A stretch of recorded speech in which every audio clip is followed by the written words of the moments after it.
One of the things that I never really liked about D&D, bless its heart, is that D&D didn't do a very good job of helping us to create player characters that were some of the typical monsters.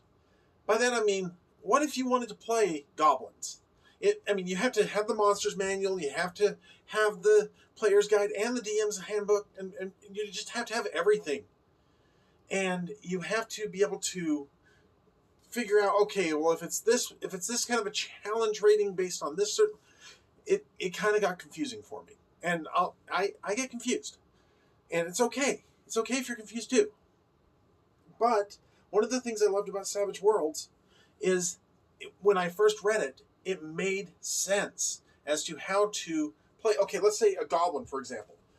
A goblin is described by the traits that it has that are racial traits or ancestral traits for the character.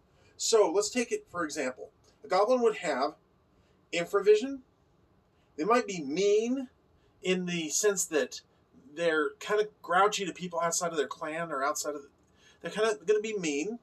So they have that hindrance. They'll be short, and that reduces their size and therefore toughness by 1. They're sneaky though, so they start with a D6 in stealth, and they can go all the way up to a D12 plus 1 in stealth. And they're survivors, so they develop numerous tactics to survive in their savage and violent environments. They start with a free novice edge of their choosing, though they must still meet all the edge's requirements. So, and that's the thing for adaptable for humans or whatever, is that that's how you would describe a goblin.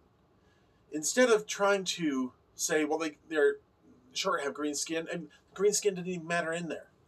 What mattered was a goblin is a mean, short, sneaky survivor with infravision. And now this opens up a whole realm of being able to maybe even play a troop of goblins and have every goblin be different, although they have the same kind of attributes, the same sets of edges and hindrances that are given to them by racial or ancestral origin.